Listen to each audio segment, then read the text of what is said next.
નમસ્તે વિદ્યાર્થી મિત્રો, કેમ છો બધા?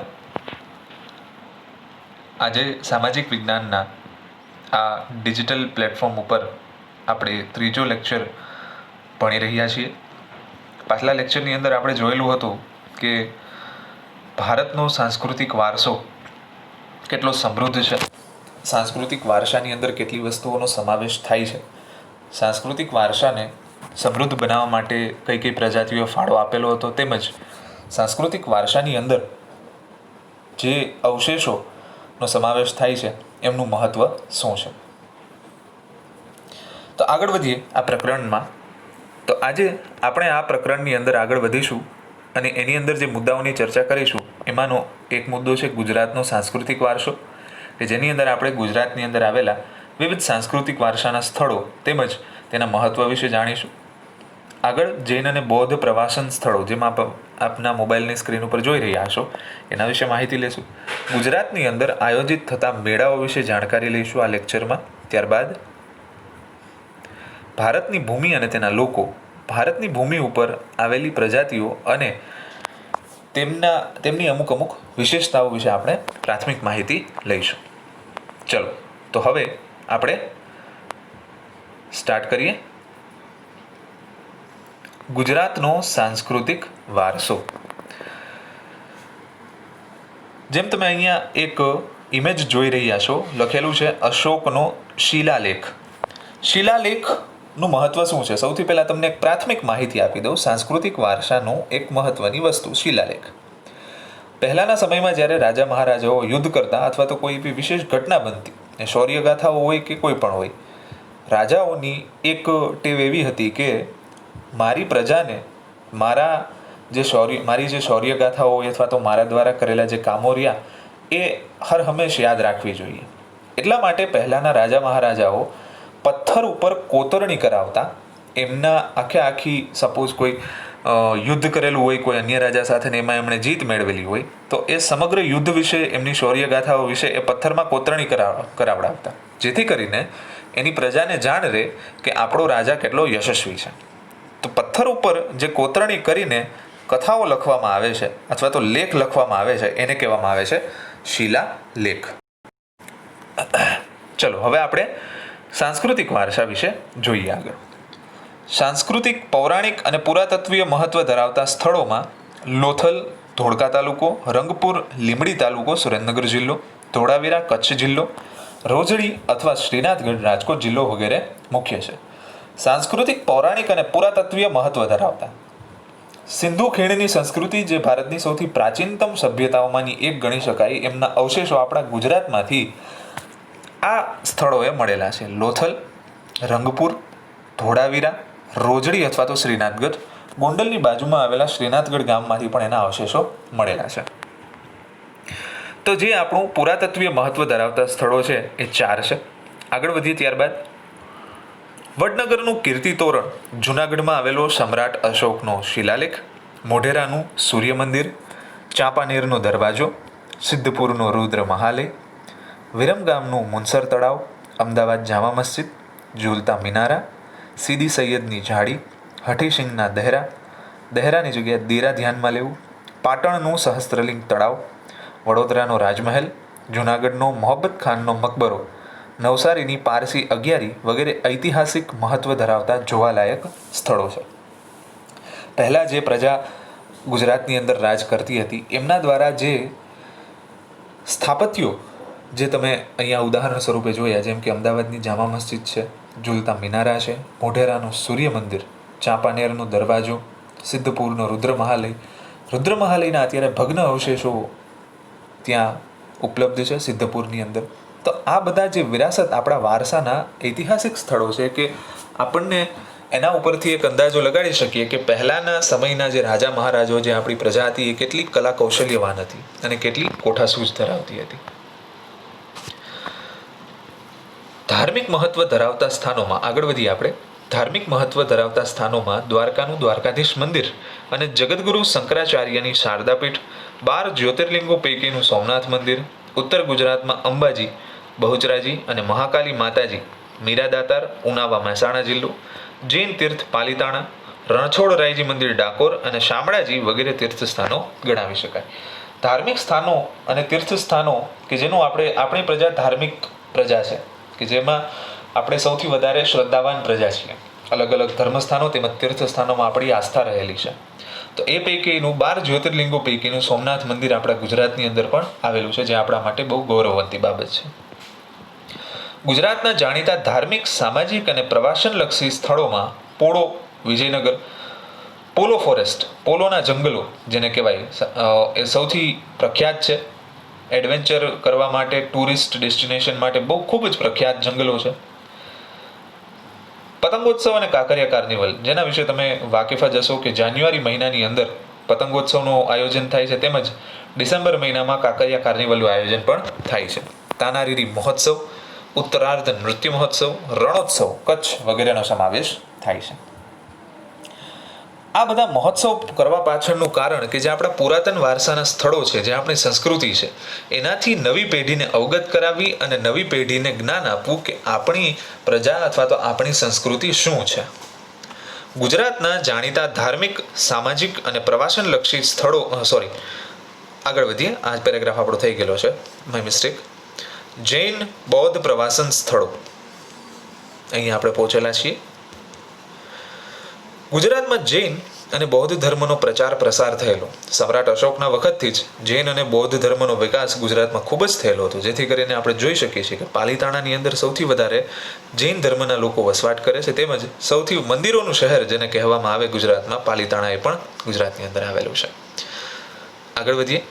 જેના આધાર સ્વરૂપે ગુજરાતમાં વડનગર, તારંગા, ખંભાલીડા, જુનાગઢ, શામળાજી, કોટેશ્વર, તળાજા, ઢાંક, ઝઘડિયા, તમે સાચું સાંભળી રહ્યા છો, ઢાક વગેરે સ્થળોએ બૌદ્ધ અને જૈન ગુફાઓ જોવા મળે છે. ઢાક એટલે ઉપલેટાની બાજુમાં આવેલું જે એક સ્થળ છે, ત્યાં જૈન તેમજ બૌદ્ધ ધર્મની ગુફાઓ આવેલી છે અને ત્યાં ખૂબ જ પ્રચલિત છે પ્રવાસન સ્થળ તરીકે. કોઈ વખત સમય મળે, લોકડાઉનની પરિસ્થિતિમાં બહાર નીકળવાનું તો નથી, પણ જે જગ્યાએ કોઈ અવન જવન ન હોય તો તમે ઢાકની ગુફાઓની વિઝિટ લઈ શકો છો, જે લોકો ઢાકથી આવે છે તે. બાકી લોકોએ ઘરની બહાર નીકળવું ટાળવું આ કોરોનાના સમયમાં. આગળ વધીએ. ગુજરાતના મેળાઓ. આપણે ઉત્સવ પ્રેમી પ્રજા છીએ પહેલેથી, જેથી કરીને ઉત્સવો વગર આપણું જીવન અધૂરું છે. તો એમાંય મેળાની જ્યારે વાત આવે ત્યારે આપણને ખ્યાલ છે કે આપણે જ્યારે નાના હતા ત્યારે ખૂબ જ તોફાન મસ્તી કરતા મેળામાં ખૂબ જ મજા કરેલી હતી. એ પછી મોતનો કૂવો હોય કે પછી ચકડોળ હોય, ટોરા હોય, ગધેડાનો શો હોય, જાદુગર આવેલું હોય, અથવા તો રમકડાની દુકાનોમાં જવાનું હોય, કેવું એક બાળપણ આપણું ખીલી જતું મેળાની. એક મેળો શબ્દ સાંભળીએ ને આપણા મનમાં જાણે નો કે તરવરાટ ઉછળકૂદ કરવા માંડે આપણા અંદરનું બાળક. તો આવો એ વિશે જોઈએ ગુજરાતના મેળાઓ વિશે. ખાસ કરીને આ બધા મેળાઓ જે રહ્યા એ મેળાઓ ધાર્મિક મહત્વ વધારે ધરાવે છે. હું જે અહીંયા તમને ટીકમાર્ક કરાવું એટલા મેળા તમારે ધ્યાનમાં લેવાના છે, જે તમારી પરીક્ષા માટે ખૂબ જ મહત્વના છે. ગુજરાતની ભાતીગળ સંસ્કૃતિમાં વિવિધ સ્થળોએ પરંપરાગત રીતે ધાર્મિક, સામાજિક મહત્વ ધરાવતા મેળાઓ યોજાય છે, જે પૈકી મુખ્ય મેળાઓની વિગત નીચે પ્રમાણે છે. અહીંયા તમને ક્રમ, મેળાનું નામ, મેળાનું સ્થળ, મેળાની તિથિ અને મેળાનો સમય જણાવેલો છે. સૌથી પહેલા મહત્વનો છે મોઢેરાનો મેળો, જે મોઢેરા સ્થળે આયોજન થાય છે, મહેસાણા જિલ્લો. શ્રાવણ વદ અમાસના દિવસે તેનું આયોજન થાય છે.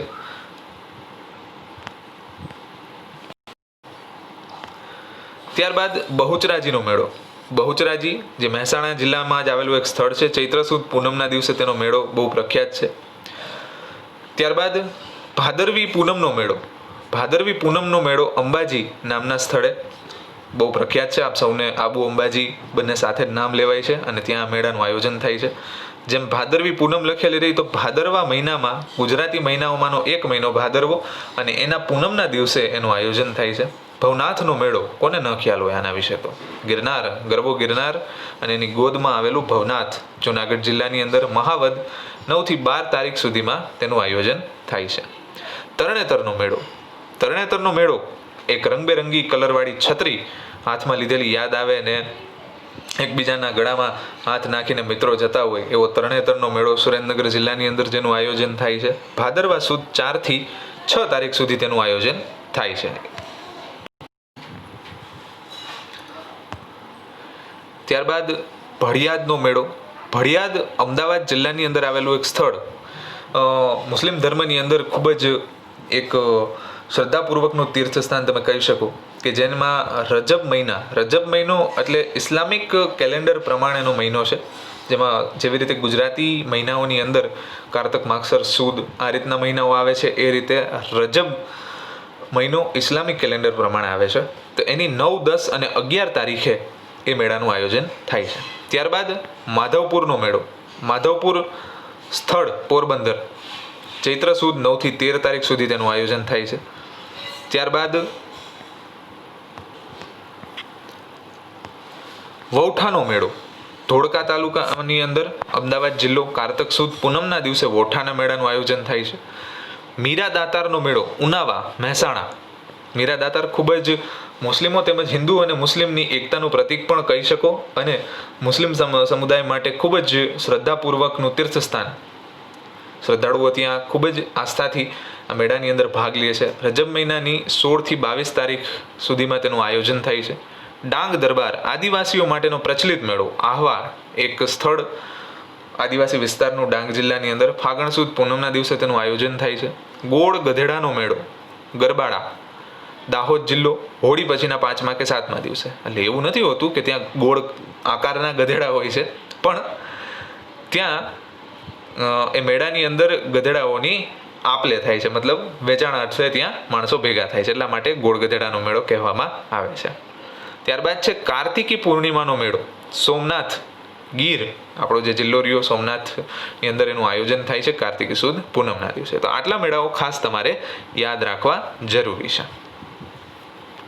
ભારતની ભૂમિ અને તેના લોકો.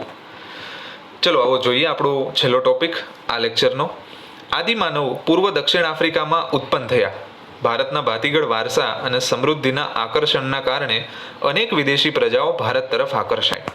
અહીં અનેક જાતિઓ આવે. જેમ તમે ધોરણ 9ની અંદર જોયેલું હતું કે ભારતની અંદર સૌપ્રથમ પોર્ટુગીઝ આવ્યા, ત્યારબાદ ડચ લોકો આવ્યા, ત્યારબાદ ડેનિશ લોકો, અંગ્રેજો અને છેલ્લે ફ્રેન્ચો. પરિણામે ભારતમાં લગભગ બધી જ જાતિના તત્વો મળી આવે છે.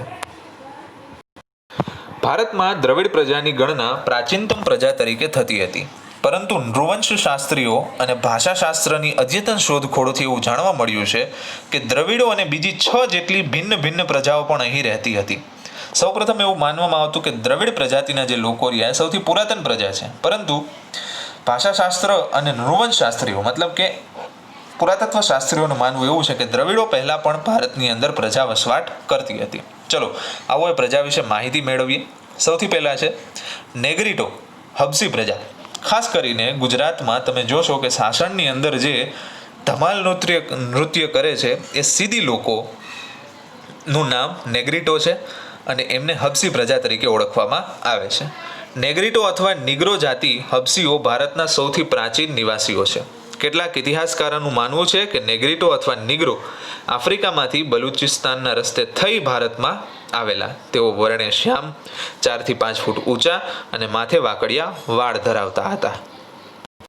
તો આ એ પ્રજાની વિશેષતાઓ હતી કે તેઓ વર્ણે શ્યામ એટલે કે થોડાક શ્યામરંગી હતા, 4 થી 5 ફૂટ ઊંચા. એમની ઊંચાઈ થોડી પ્રમાણસર નીચી હતી અને માથે વાકડિયા વાળ ધરાવતા હતા. આજે પણ તમે જોશો કે સીધી લોકો હોય એમના માથા ઉપરના વાળો એ વાકડિયા હોય છે. બરાબર. તો ચલો આજના લેક્ચર માટે અહીંયા સુધી રાખીએ આપણે. આના પછીનો જે લેક્ચર આપણો સેશન હશે એની અંદર બીજી પ્રજાઓ વિશે આપણે માહિતી મેળવીશું, તેમજ આ પ્રકરણની પૂર્ણ કરીશું. તો આશા છે કે આપ સૌને મજા આવી હશે. તો ગુજરાતનો સાંસ્કૃતિક વારસો, અગત્યની બાબતોની નોંધ કરજો, તેમજ સતત વાંચન રાખજો. ત્યાં સુધી આવજો.